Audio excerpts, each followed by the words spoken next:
책으로 배우는 투자, 어려운 투자, 재테크, 경제 책들을 핵심만 콕 집어서 요약해 드립니다. 개미도 무조건 돈 버는 주식 투자. ETF가 답이다. 저자 안석훈, 오기석.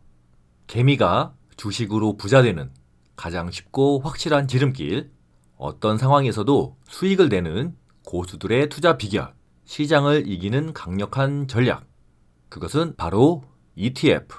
그 중에서도 최고의 ETF를 찾아야겠죠.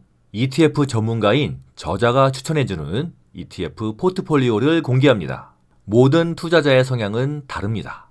안정적인 수익을 추구하는 사람이 있고 투자 위험을 최소화하는 데 초점을 맞추는 사람이 있고요. 또는 수익을 극대화하려는 사람도 있습니다. 혹은 헤지펀드를 추종하기도 하죠. 크게 이렇게 4가지로 투자자의 성향을 나눌 수 있는데요. 지금부터 공개하는 것은 각각의 투자 성향에 맞게 추천하는 ETF 포트폴리오입니다. 1. 안정적인 수익 추구형. 지난 수십 년간 미국 주식시장의 전문가들이 투자 포트폴리오를 구성할 때 투자의 황금률로 제시해왔던 자산 배분 비율이 있습니다. 바로 총 투자 자산의 60%는 채권에, 나머지 40%는 주식에 나누어 투자하는 6040 포트폴리오가 그것입니다. 한국에서는 주식 채권 혼합형 포트폴리오로 불리기도 하죠. 전문가들이 이렇게 주식과 채권을 섞어서 함께 투자하는 방식을 강조해 온 건 왜일까요? 그것은 주식과 채권 두 자산군이 상반되는 특징을 가지고 있기 때문입니다. 주식은 상대적으로 경기에 민감하여 경기 상승 시점에서 강한 상승을 기록하는 경향이 있고 경기 하락 시점에서는 오히려 큰 손실을 입을 수 있는 투자 자산입니다. 반면에 채권은 발행 기업이나 국가가 부도나기 전까지는 채권 투자자에게 동일한 금액의 이자를 채권 만기 시점까지 지급하므로 안전자산으로 간주됩니다. 그래서 주식과 채권에 같이 투자를 하는 경우 경기가 좋을 때는 주식을 통해 높은 수익률을 노리면서 채권을 통해 기본적인 이자 수익을 얻습니다. 그리고 경기가 나쁠 때는 주식에서 발생한 손실을 채권이 메꿔주는 방식입니다. 이런 포트폴리오는 채권을 포함하기 때문에 변동성이 줄어든다는 점이 특징입니다. 실제로 6040 포트폴리오는 연금과 같이 장기 투자 목적으로 운용되는 자산의 필수적인 투자 방식입니다. 투자 자산의 상당 부분을 안정적으로 운영하는 것이 장기적으로 훨씬 더 안전하며 높은 수익을 기대할 만한 방법임을 꼭 기억해야 합니다. 한마디로 손실을 막고 수익을 내기에 가장 좋은 포트폴리오이자 오랜 기간 전문가들로부터 검증받은 전략이라고 이해하시면 됩니다. 그럼 어디에 투자해야 그런 효과를 거둘 수 있을까요? 글로벌 ETF를 통해 안정적인 수익을 추구하는 포트폴리오를 소개합니다. 미국 국채에 투자하는 BND와 글로벌 주식에 투자하는 VT를 6대4로 분산 투자하는 방법입니다. 투자를 할 때 반드시 기억해야 할 사항이 있습니다. 주식에 투자하던 채권에 투자하던 아니면 다른 현물에 투자하던 마찬가지인데 최대한 손실을 방어하는 것이 가장 중요하다는 점입니다.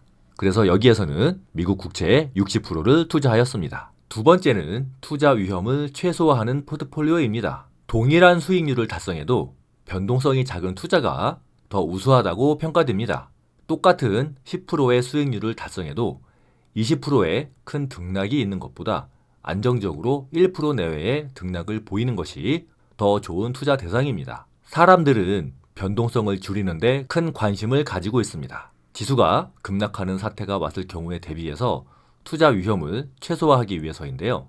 그래서 포트폴리오를 구성하는 단계에서부터 변동성을 줄이는데 초점을 둔 투자 전략과 상품을 개발하고 있습니다. 따라서 여기에서 소개하는 변동성을 줄이는 전략은 노후 대비뿐만 아니라 언제 닥쳐올지 모르는 급락장에 대비하기 위해서 반드시 익혀두어야 합니다. 이것은 USMV라는 ETF를 활용하는 것입니다. 미국 주식 가운데 변동성이 적은 유틸리티, 필수 소비재 업종들로 구성되어 있어서 하락장에서의 방어율이 높습니다. 앞서 말씀드린 안정적인 수익형 포트폴리오에서 미국 국채 60%를 편입하는 것은 동일합니다. 하지만 주식 대신에 변동성을 최소화하는 USMV를 40% 편입시키는 포트폴리오입니다. 혹은 미국 국채에 60%를 투자하고 글로벌 주식 VT와 변동성을 최소화하는 USMV에 각각 20%씩 투자하는 방식도 있습니다. 세 번째 포트폴리오는 수익을 극대화하는 유형입니다. 앞서 말씀드린 대로 안정적인 성향을 가진 사람들도 있지만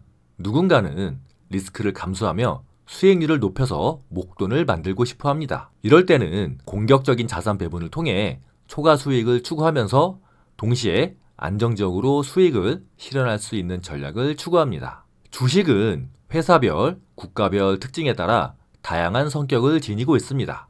일반적으로 글로벌 투자자들이 주식을 구분하는 방법으로는 선진국 시장과 신흥국 시장이 있습니다. 선진국 시장에 해당하는 국가들은 경제 구조가 완성 단계에 다다른 경우가 많습니다. 그래서 주가가 단기간에 급격히 상승하기보다는 천천히 반응하는 것이 일반적입니다. 신흥국 시장은 인구 구조나 경제 구조상 대부분 빠른 경제 성장률을 나타냅니다. 중국, 러시아, 브라질 등의 개발도상국들이 이에 속합니다. 이들 국가의 주식 시장은 경제 성장에 따라 단기간에 빠른 성장을 보이는 경우가 많지만 반대로 단기간에 큰 조정을 받는 경우도 빈번하다는 것이 문제입니다. 그 때문에 선진국 시장 대비 신흥국 시장이 더 위험하다는 평가를 받기도 합니다. 하지만 큰 수익을 내려면 신흥국 시장에 투자해서 초과 수익을 얻어야 하는데 이때 신흥국 이머징 마켓에 투자하는 ETF인 EEM을 활용합니다. 고수익을 추구한다면 EEM에 100% 투자할 수도 있고요. 또는 방금 말씀드린 투자 위험 최소화 포트폴리오를 응용하여 글로벌 주식 대신에 신흥국 주식을 넣을 수도 있습니다. 그래서 미국 국채 BND의 60%, 변동성 최소화 USMV의 20%, 그리고 신흥국 국가 EEM의 20%를 투자하는 것이죠. 레버리지 ETF를 활용하여 보다 더 공격적으로 투자할 수도 있습니다. 레버리지는 시장의 일간 변화율보다 두세 배의 변화율을 추구하는 대표적인 고수익, 고위험 상품입니다. 주요 레버리지 ETF는 SSO, QLD, EET 등이 있습니다. 이때는 미국 국채 BND의 48%, 신흥국 국가 주식 EEM의 32%, 그리고 레버리지 ETF를 20% 편입하는 방식입니다. 이렇게 해서 ETF 전문가가 알려주는 투자 성향별 ETF 포트폴리오였습니다. 주린이들은 잘 모르지만 투자 고수들은 다 하고 있다는 그것. 개미도 무조건 돈 버는 주식 투자 ETF가 답이다. 도움 되셨으면 구독과 좋아요 부탁드립니다.